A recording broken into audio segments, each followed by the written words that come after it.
All right, so the scores for homework 4 are available. A couple people have came and said that it seemed like they were judged a little harshly on code readability, sometimes putting in some, like, I don't know, like it was just stricter than it needed to be.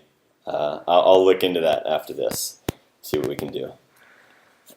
Homework 5 is out, posted now. So it's right here. We'll take a look at it next. You should do this so that you can do the peer review that we'll do after this. So for the peer review, you will just get one of your peers' assignments and look it over and grade it and see how well you think they did on all these different aspects. So it'll give you a chance to give your peer feedback. And we'll still grade it also, but we'll also take your peers' feedback into consideration. And this is an important skill with software engineering and data science in general, to be able to provide feedback and question on your peers' work. Another thing I was kind of surprised about was who knows awk, the language awk, A-W-K. I looked at some of the homework submissions and I saw a lot of people use awk. Does anyone actually know this? Know awk, or you just were Stack Overflow and seeing something that figures out? Awk is kind of a cool little language, but I just was surprised that people were using it. So we'll learn some stuff in Python that will kind of replace awk. All right. So cleaning up after yourselves on the server. Let me show you something. No. This room is going to work. Wi-Fi's down right now. Wi-Fi's down, yeah. Wi-Fi's down? Yeah. Oh, well, then I won't be able to SSH, right?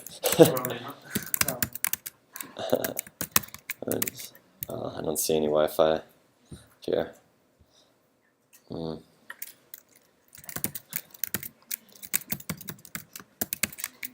Gauss.csv. Nothing.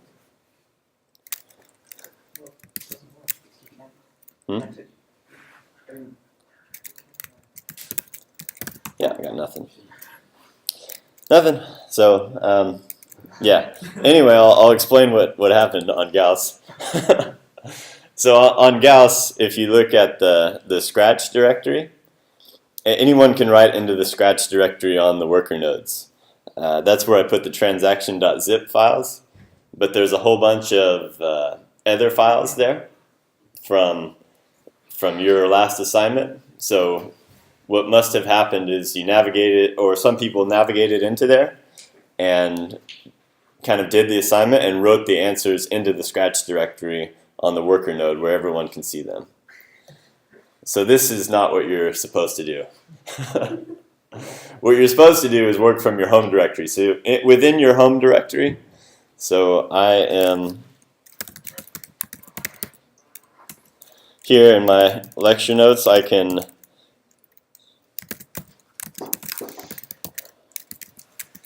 if I go cd print working directory, this is my home directory on my local computer.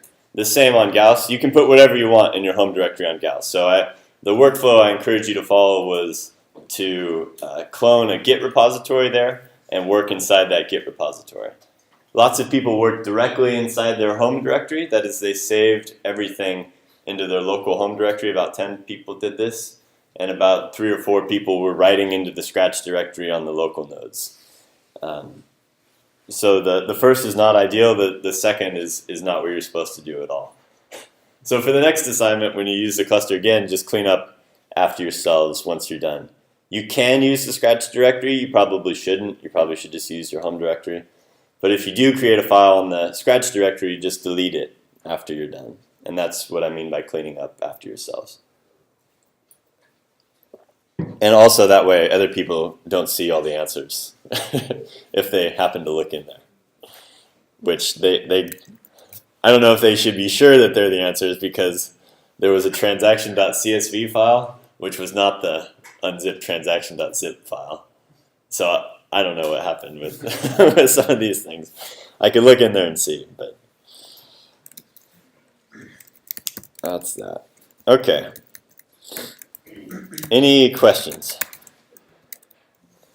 Yes. So, will there be solutions posted? Yeah, we can do that. So I'll probably ask, just look at some of the assignments that got full scores and see if we can post one of those.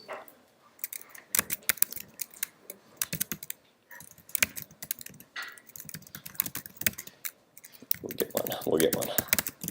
Other questions?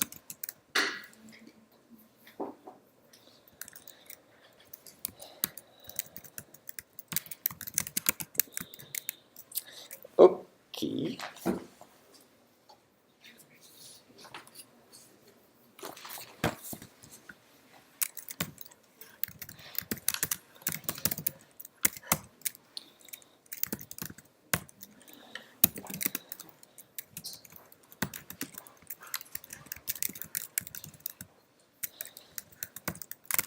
So last time we learned about these basic data structures in Python, and here's an example. We got something like the list.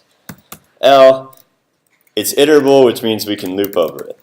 So we loop over it for x in L, print x. 1, 2, 3, just loop over it like that. Simple enough stuff. We learned about the tuple and the dictionary. But I need one more volunteer to do the generator.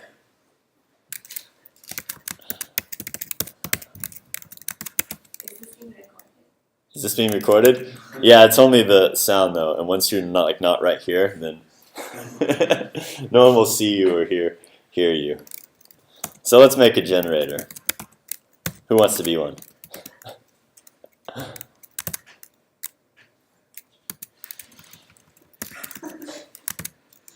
Bailey?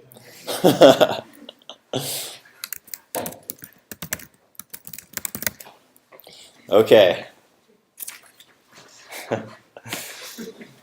Generator. Yay!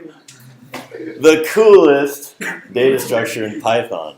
So lazy, doesn't have anything in their memory at all. Super efficient. So let's see how a generator works. 2 times x for x in range 4. We'll make a generator. We should even call it Bailey. Bailey the generator. Okay? Our generator Bailey. So your hands are your memory. Okay? So you have all this data, but you don't hold it in your memory. You have it somewhere else. It's just some infinite stack of data sitting somewhere that can go somehow. So the core things that you really need to do are things like next. So you have this data, but when I call next, you should be able to take one of those data and produce it inside your memory. So go ahead. I called next. So yeah, generator gets the next element. Okay, so we can keep calling next. So the code that I actually did. So you take that one and then you put it down. So you put it in. It's gone now. And it's important what is in memory. So once it goes out of the available data, it's gone. You can never go back with the generator. So I call next again. He takes the next element. I keep calling next. Go through it again. And I said range 4. So I think we're okay. So at some point you're all out of data. So just pretend this data was never here. Okay. So now I called next, but there's nothing left. So now you're at stop iteration error. So when I call next, stop iteration error. Oh no, no more, nothing left. Okay, and that's basically it for a generator or for the iterator protocol. So thank you, Bailey. You were a great generator. All right, pardon the really corny acting stuff out, but the point is that the generator never held anything in his hands that he didn't need to. It was just the bare minimum with memory. versus the tuples, the list, the dictionary. They all held everything in their hands in memory.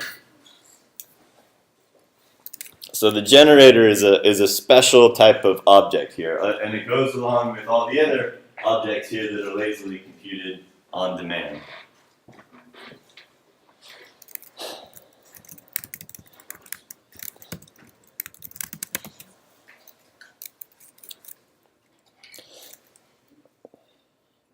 Okay, so that was one way of doing it, but let me show you kind of where it comes from. We have functions in Python. So here's what a function looks like. You might go def times 2 of x, return 2 times x.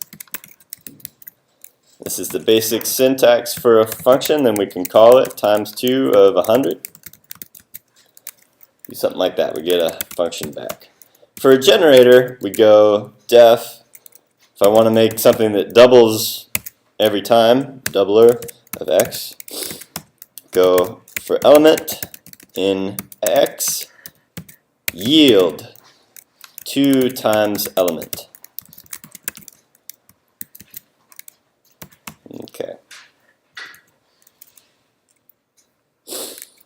So, r equals range 5.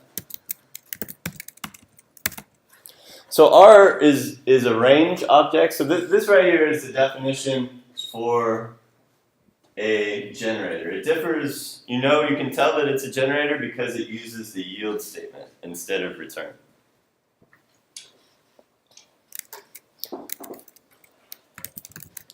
R is a range object, which is a lazy iterator.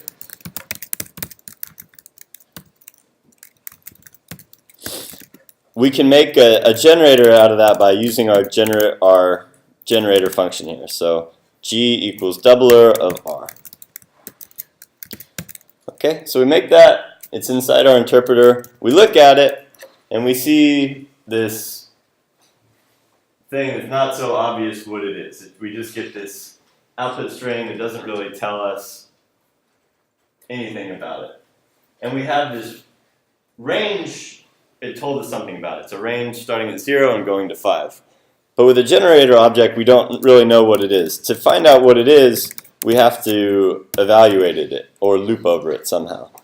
So if I just call list on some kind of iterable, it will loop through it and put every element inside the elements of a list. That is, materialize it all in memory. So this can be a really handy thing, at least as you're figuring out what's going on. So what this did was double every element, and then it hit the stop iteration error, and it stopped, and that's it. Yeah? So in Python, what's the difference between data structure and object oriented? What's the difference between data structure and object-oriented?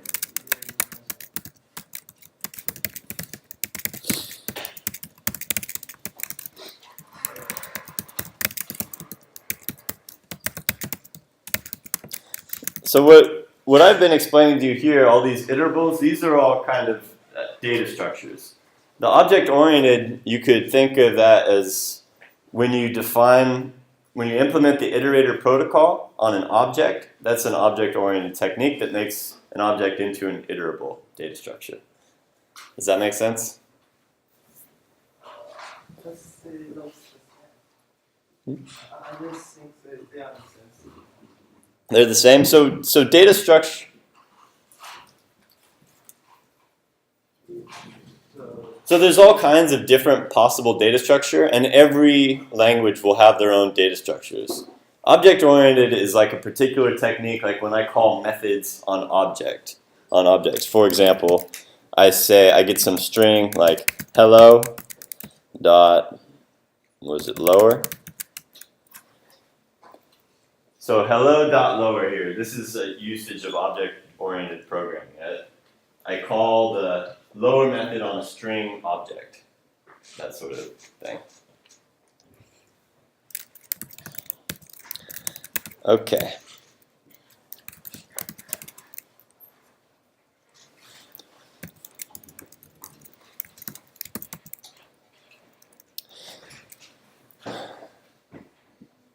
So the other part of the iterator protocol was besides doing the next element, I should produce a stop iteration error when I'm done. So with the G here, I still have the same generator, but it is exhausted. We've went through all the elements that it can produce. So when I try to call next on G to give the next element, it should give me a stop iteration error, as it does.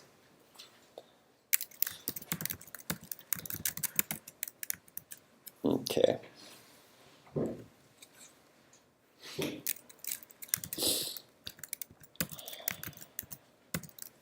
So I wrote this function, but question, or not function, this generator, what kind of object can X be? What type of objects does it accept for this generator function? Integer? Integer? Integer? I don't know if it would accept an integer. Can I loop over integers?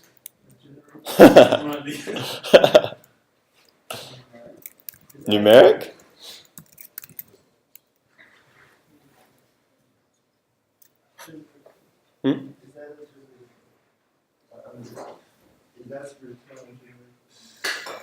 Yeah, so this is a generator. I'm asking what kind of arguments can we pass this here? I'll give you a hint, it's on the board. It's the biggest thing that I wrote. The biggest word that I wrote. Iterables, yeah. Okay. Iterable, any iterable. Any iterable, okay. So anything that we can loop over, we can use inside this loop right here.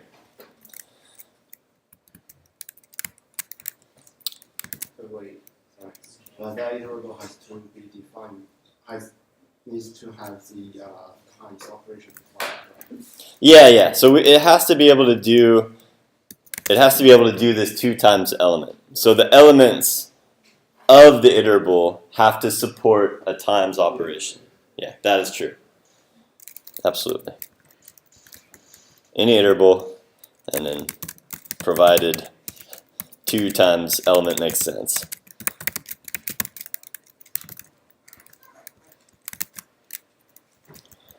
Alrighty.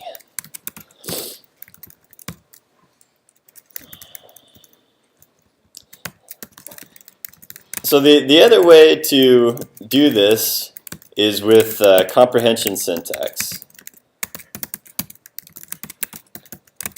So we can do this type of thing. 2 times x for x in range 5.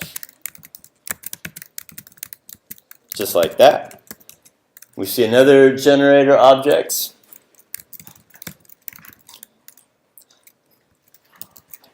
So this is the same thing on the bottom now.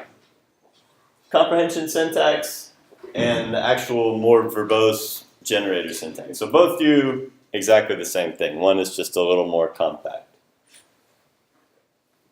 So you can use that freely, and then we can do different types of operations on it. For example, sum adds up every element of an iterable. So sum is a type of function that accepts an iterable.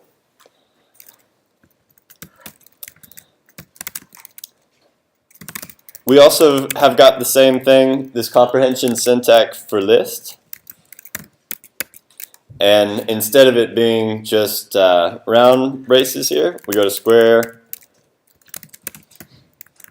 brackets, just like making a list like this, x equals 1, 2, 3. Square brackets make a list. Square brackets right here do a list comprehension.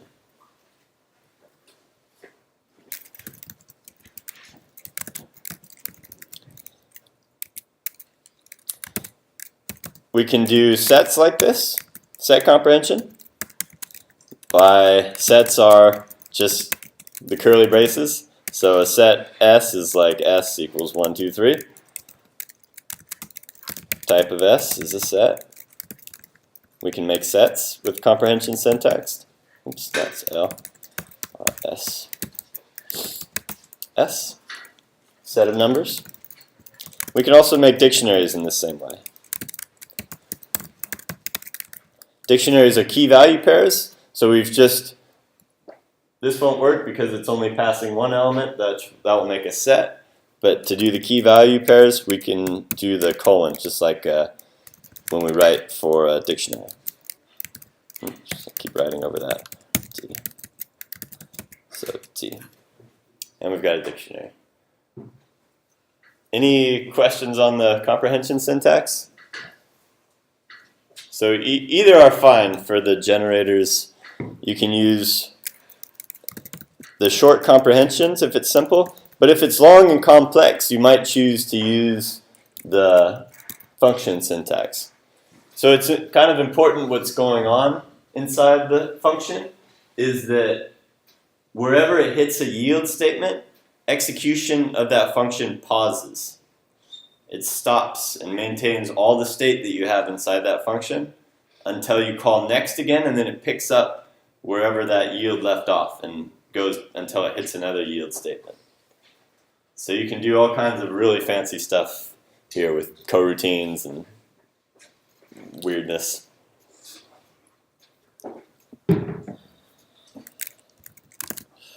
Any questions on that? Okay, we like generators. They're memory efficient.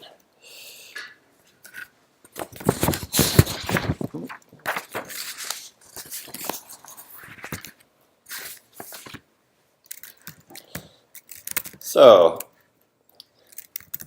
now let's check out itertools. Import itertools. C equals itertools.count.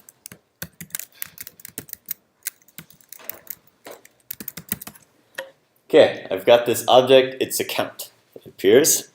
Let's see what it does. Next, see? Can it produce the next element? Starts with 0, then it does 1, then it does 2, then it does 3, and so on. You get the picture of what this object is doing. It's counting. Any idea when it will stop counting? When should it stop? Reach the maximum number. When it reaches the maximum number. But what does Python do when it reaches the maximum integer?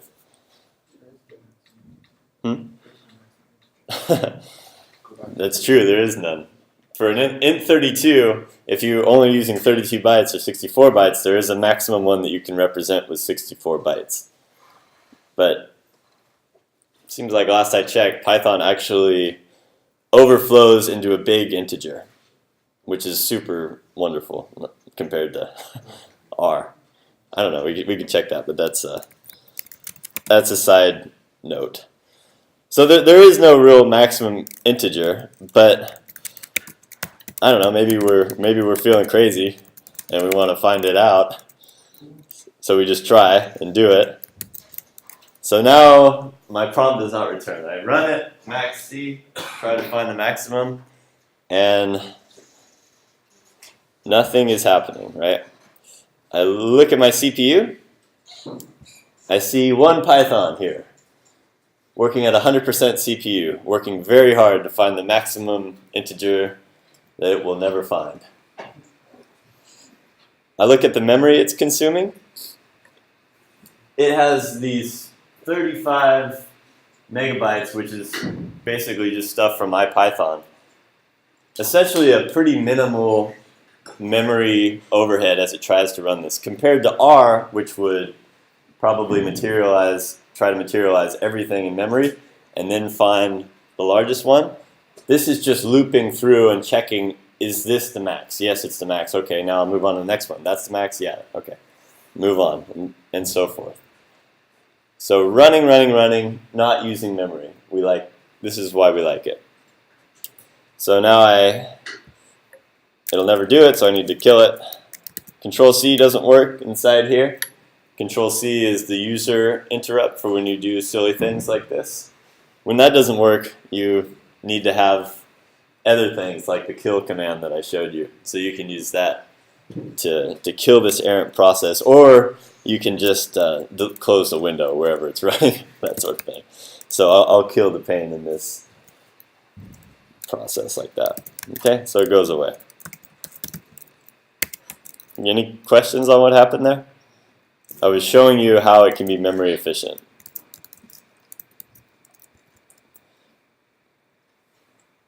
So itertools has a whole bunch of kind of handy things you can play around with. Particularly, actually, for the homework, you might want to look at itertools.groupby for homework.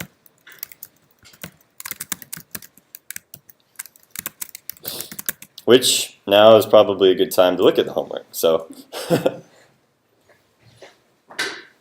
we went over Benford's in discussion. Is that right? Something with it? So you have an idea of... Oh, but does my internet still not work? Wikipedia. Benford's law. I was looking at it. No internet. Ah, dang it. Okay. Can you use your phone? Is it a hotspot? Oh, I could, yeah. But we don't really need it that bad. Okay. So basically the high level guiding question that I was thinking of is which organizations appear to be unusual in terms of how they are receiving federal funds. So we can look at the distribution of the first digits that of these funding amounts that they're receiving. So what we need to do then is extract the first digits for all these different groups of funding agencies and count them.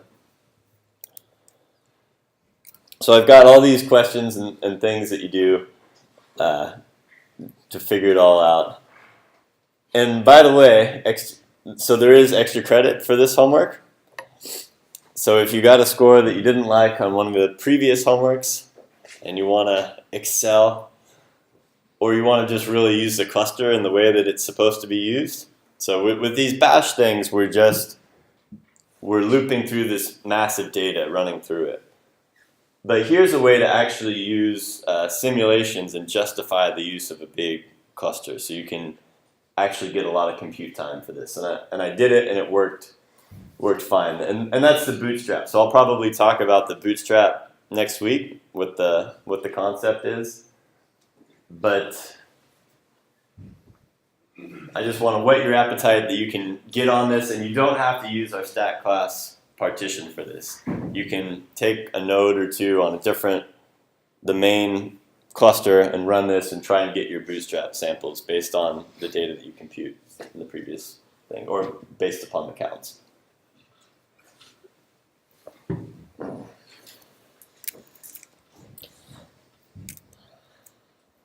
Question? Yeah. So since the data set is the same and we are using like programming languages, so we have to import the data set to the software memory. You have to import the data set to the memory. To do the bootstrap? No, for the questions. You can basically do it in a pretty similar way that you did the previous homework. That is, you process the whole data set as a stream and compute the statistics of interest. And I'll show you some tools for that right now. How you can integrate a Python program with a Bash program. Cool. Any other questions? Okay.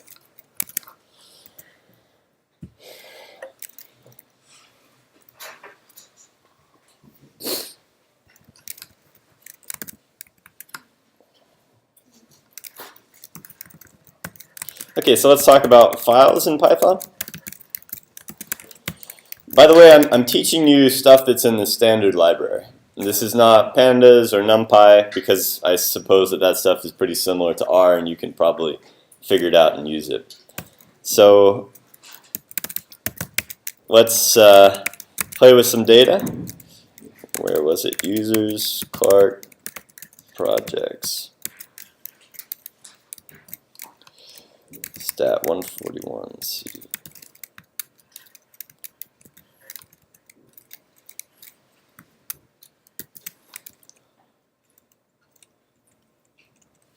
Winter 19, data, sorted data.csv. Is a data file. Let's look at this data file.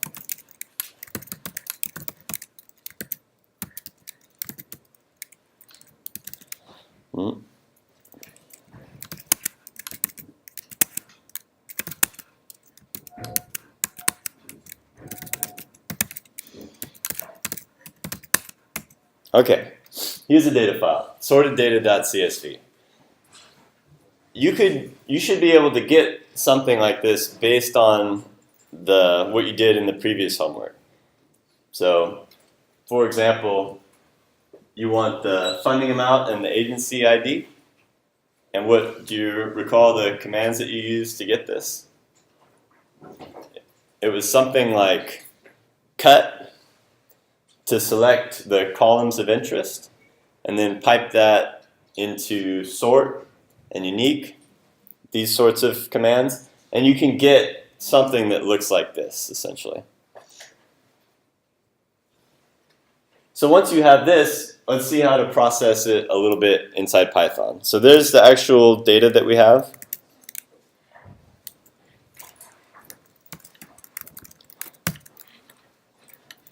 I can just take everything, open data file as f.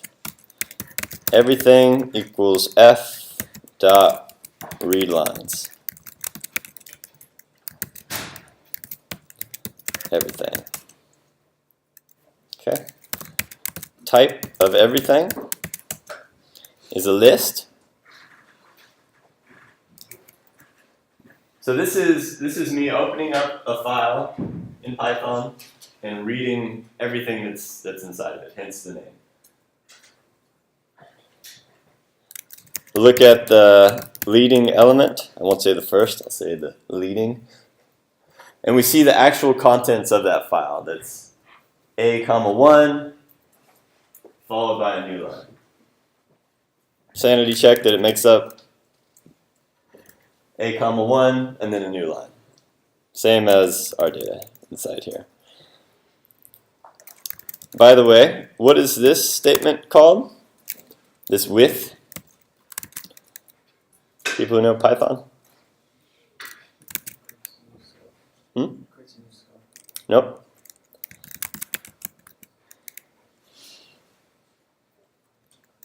So, IO. So the with statement is called a context manager. So the with denotes a context manager.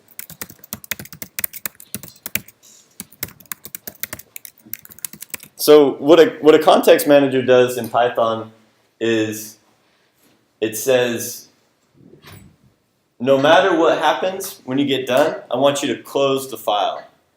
That's what's going to happen with a with statement. If we don't close one of these little local files on our computer, it's not really a big deal. It does become a big deal when it's a database. When it's a database that many people are using, for example, thousands of people in a business are using, if we open a database and start writing to it, then we put a lock on that database. So the important thing is to, when we're done, we need to release the lock. And that's what the with statement can help with. Kind of just a side note. It's handy, clean, easy in Python, so that's where we're using it there. So we read everything in. Is this good or bad for our big data set? Bad. It's bad because the whole point was to be memory efficient and use generators and all this kind of stuff. And we're not doing it here. This is the opposite of what we needed to do. So this is not how we want to do it. This is not the right way. Furthermore, we're not using the actual structure of the data. The data is a CSV file, but we are just reading it all into strings. So we're losing all of the structure. We could parse it out, but then we're kind of redoing everything that's already in the CSV module.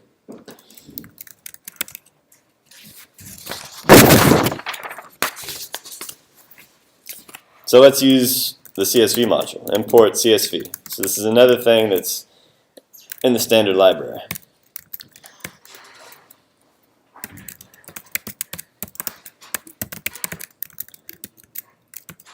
I showed you a context manager. I'm not going to use one for this. So what the context manager does is close F when I'm done.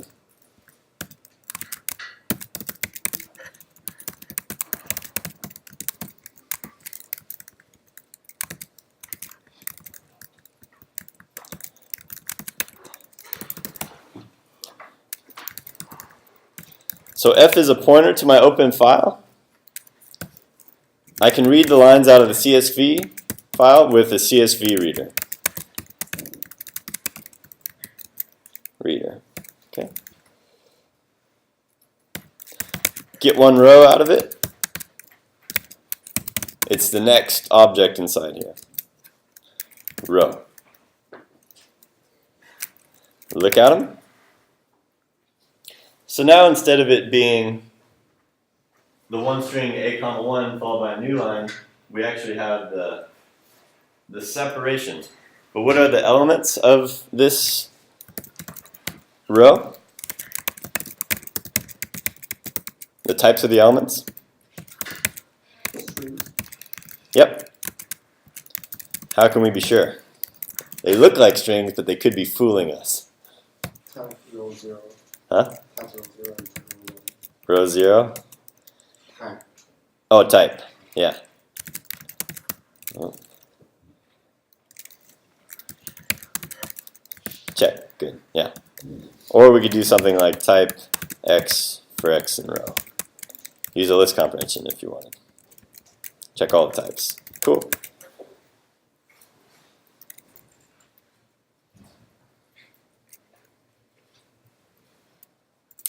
Okay, so let's do something that's practical for your homework, and that's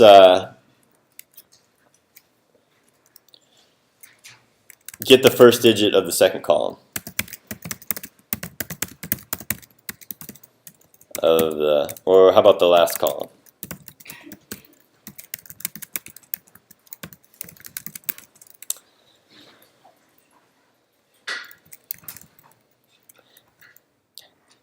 So to get the last element, we have strings, or to get the first digit. If we have a string that says like 314159, something like this, we just want the one that appears in the first place, and that's this, S0. Gives me 3. Okay. So by indexing into the 0th place of a string, I can select that element out.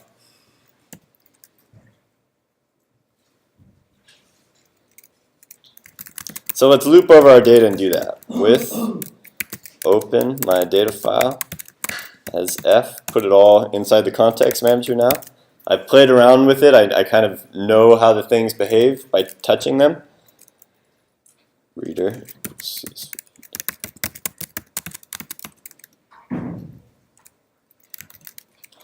So I called next on my reader, and that was the way of going to the next element, but it's also loop overable, iterable. So I can loop over it. So for row and reader, print row. Let's start with that, and we'll kind of build it up.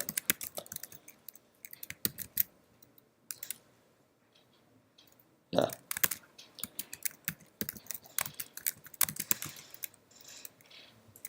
Pardon my syntax error.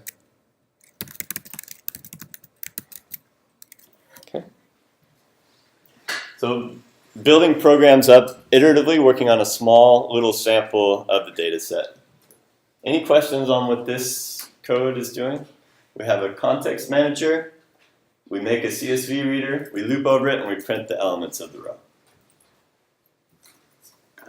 What's the type of The type of F is a text I/O wrapper. Yeah. So this is just kind of a stream, if you will. A stream of text, of data coming in. It's an iterable too, particularly. No. In the files, the CSV file. It's that. That's what it is. No, I'm sorry. It's the actual file before we parsed it into the CSV. So the CSV reader took one iterable, which was just the lines, and made them into lines that are parsed according to the CSV rules. And this kind of thing is actually really handy because it will handle all the string escaping. So for this last homework to work, the only reason it worked is because I took out all the commas and new lines inside the text. To do that in general, you have to escape everything. But I just did it to make it so that we could actually do the assignment. So, all right, let's modify it now. So I want to select where I have all these 1, 3, 30, 50, 12, 90. I only want to get the first digit from those. I learned how to do it with a little experiment kind of right there. So I can change them. In particular, if I want to change the last element inside here, I can take the last element and index into the 0th place here. Try and run this. And it gives me what I expect. The 0th element in all these places. Questions?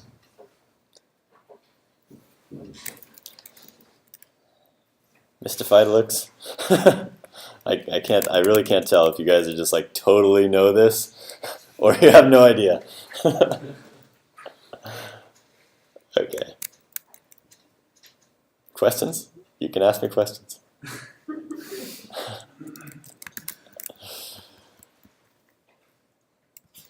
Is it a good practice to modify the data index? Yeah, I don't think it really matters for this case. I mean, we could make a new reference or a new object and do it, but I don't think it matters a whole lot. I mean, yeah.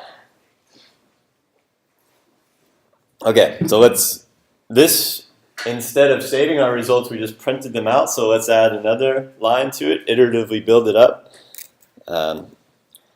So let me explain what each of these steps are. So this first one was just accessing the data. The second one was making the change. Next one here, we will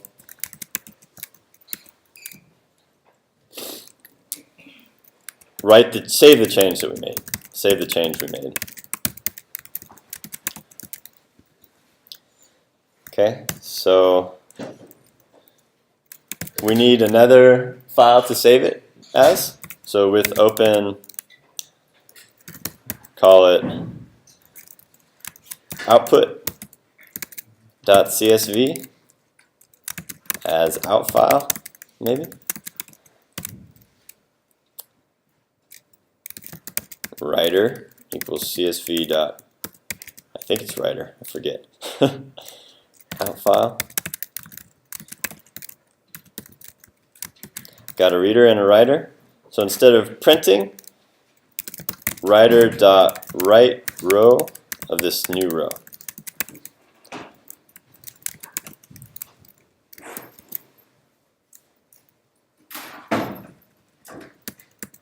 Okay. Forgot to open it in write mode.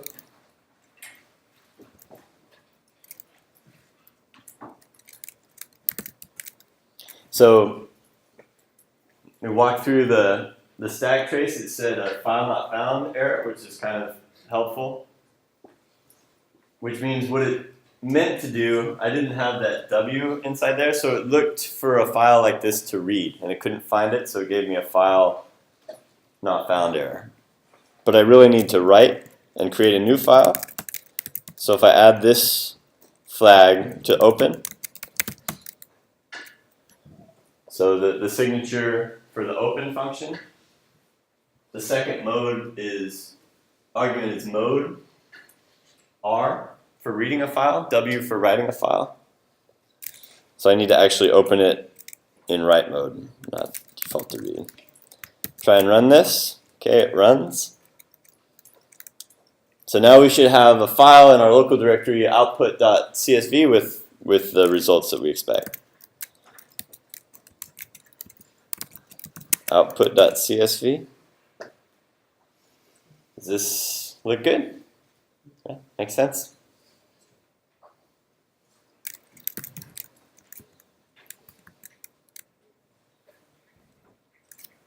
So in this case, we use two nested context managers, and it closed that file when we were done with it. Any questions on this iterative development? No? Okay.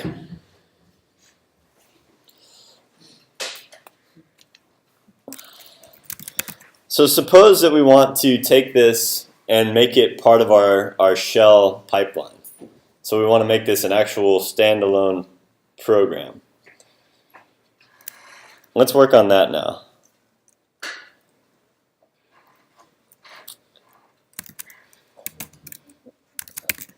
So let's make a file, and what'll be called? It can be first.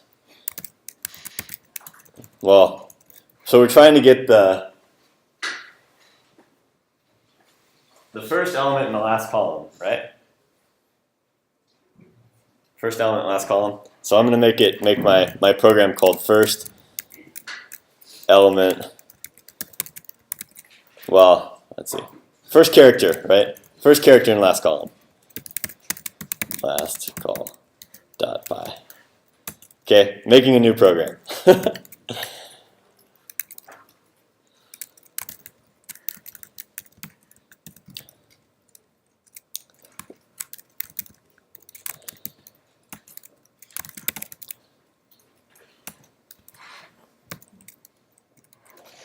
So get, so for the last column,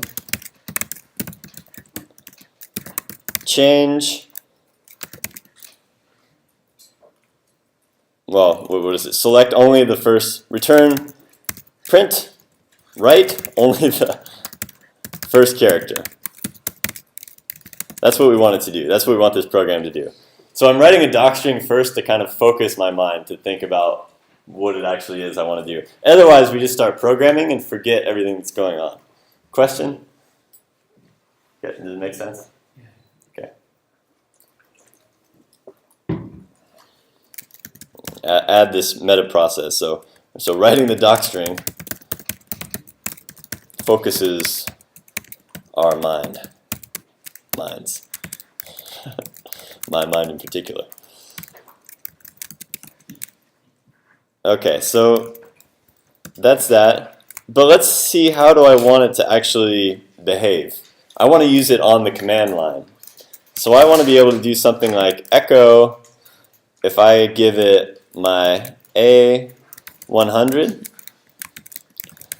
and I pipe that to my first char, last call pi.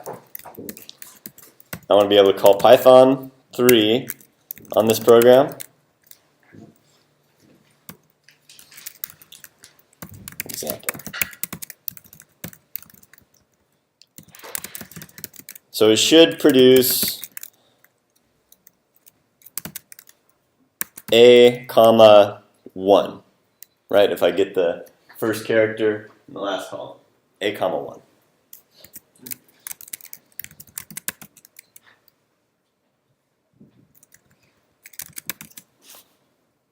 So echo is a command that sends standard input into a program, and then we pipe it to our Python program that we're creating right now that will process standard in instead of files that are on disk. And in this way, we can integrate it with our Unix pipelines, our bash pipelines. So this sort of thing is really half the battle. To like figure out what you want the program to do is not at all easy.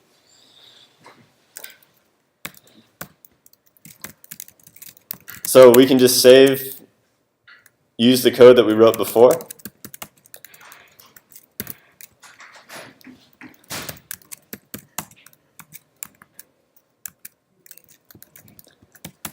Import CSV. We need our CSV. So right now there's no more data file. We could pass the data file as a command line argument to our program, but we're really going to process standard in and standard output. So import sys. Don't need these, don't need these. This is all gone. Start reading first. Makes more sense to me.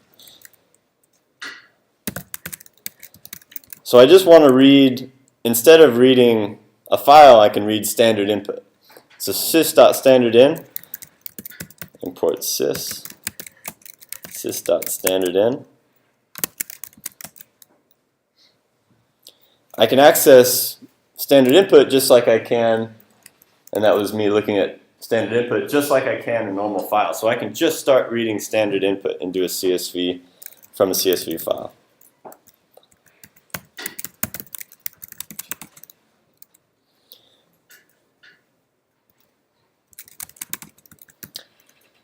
Same thing with the writing. Instead of writing to your output file, I can write to standard out.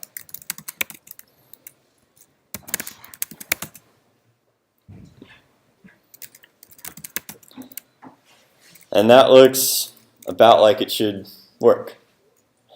Knock on wood. Should we try it? The always proof is in the pudding.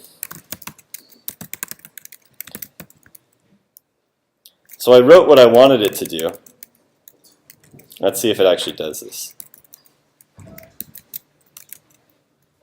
Oops. It's in Python.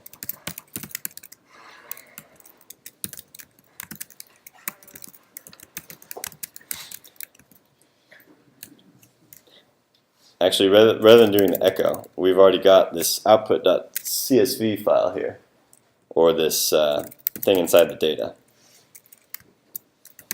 Sorted data. .dat/. So there's sorted data. I can cat that output. I should be able to cat that file and pipe it to the program that I just wrote.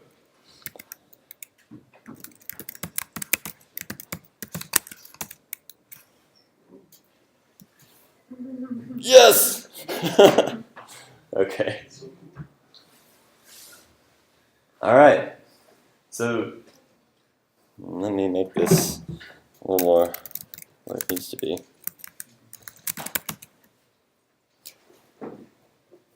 So in this way, we took our input, we piped it to the program that we just wrote, and we made a command line program that acts as a Unix filter, so we can integrate it with whatever sophisticated type of pipeline we are writing. And this way, keep composing our tools, use some things that are in Bash, some things that are in Python, some things that are in any other language that we want, and have it work. Any questions on this code, what it does?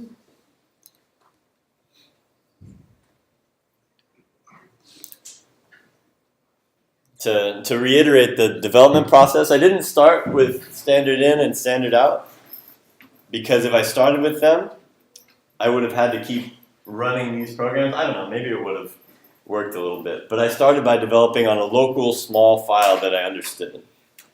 And that's a really sane way to do things. You'll figure out.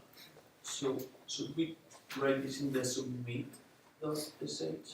No, so this is just a file that I've created on the left-hand side. It's a file called first char last call pi. It's a little Python program that I wrote. You can write little awk programs, little bash programs, little whatever R programs, whatever you want, and then call them and run them in this way. Okay. Yeah. So I suppose if you upload this to the program, it should be the same directory with other, like the data we're typing in. No. Well, probably not in the same directory as the data, because the data will be on Scratch, right? and you don't necessarily want to copy from scratch. Well, I'm sorry, you can read the data from scratch, you don't want to put your stuff into scratch. And it's still in our like home directory. Yeah, it'll all be in your home directory, but you can just, in that case, I passed a relative path for this. You can just cat the transaction or whatever .csv file. And by the way, I unzipped those and put them in Scratch, so you can use those and save on the unzipping step. Save a little bit of time there. Yeah. I'm not sure what you mean by the file in the home directory since the internet is combined. Putting files in the home directory. Instead of doing the slash. Okay, so the internet's back. Okay, I do want to show one more thing while we're on this, and that's one thing that I had to do was say that it is Python 3. I told you how to avoid this in R, and it's pretty much the same thing in Python. Do you recall how to tell Bash where to look for an interpreter, a program? And this is also in our submit scripts. Exclamation point. Yeah, hashbang. user/bin/env Python 3. I wanted to use Python 3. So I can add this hashbang line.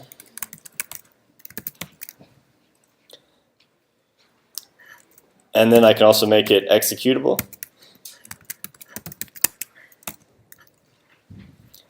Then when I run this command, I should be able to take the Python 3 out of there.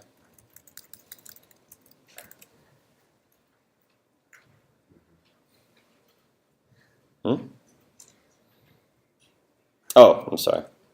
// So I need to tell it to look in this current directory. So the command was not found because I didn't give it my // just like your submit.sh scripts. Okay, now it works. Specify the interpreter. Submission script, you're going to write back. No, your submission script will be in Bash. This is a file that will be sitting probably in the same directory as your submission script. So, Not Let- the data file, like that line, the hash, and exclamation mark, where you tell the submission script to use file here. I'm telling this particular program to use Python, Okay. but the submission script will use Bash. What is this CHMOD plus X used for?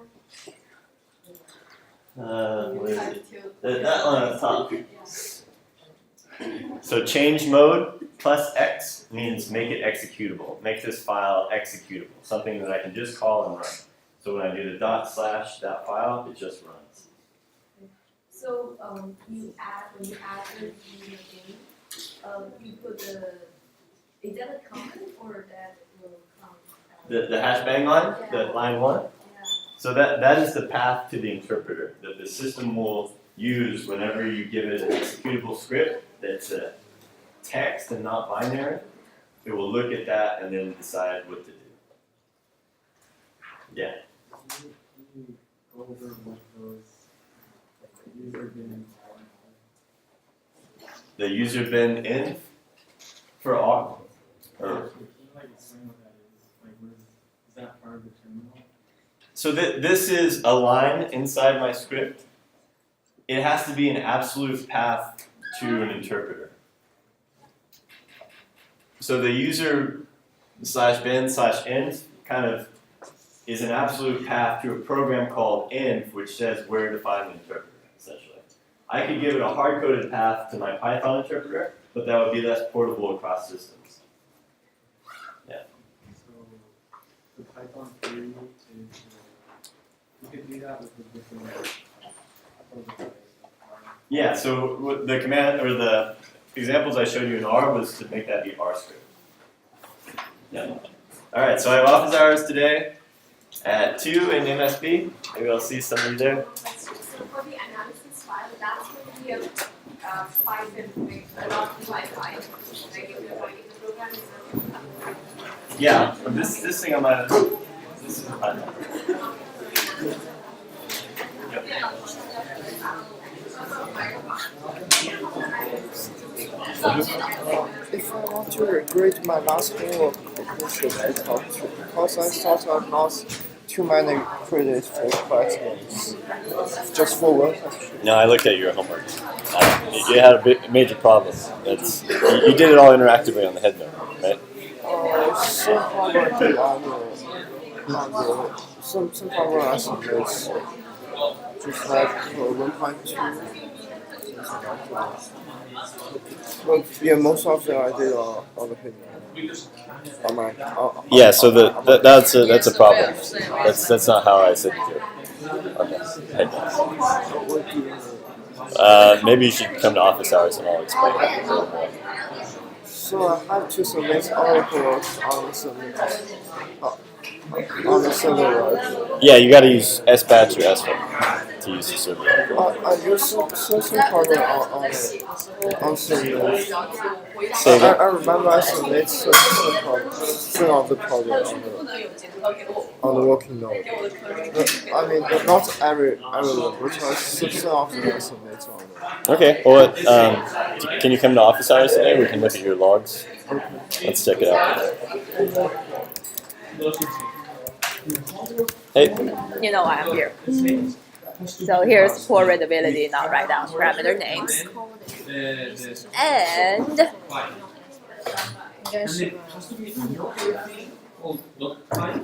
it's a little bit small, but please read it and tell me this is readable. No, you showed me this. This is. Yeah. I'm gonna look into it. Yeah, I'll look into it on this. I can see all the grades on Canvas. So. And people have same questions. And Yeah, I have the same question for Okay.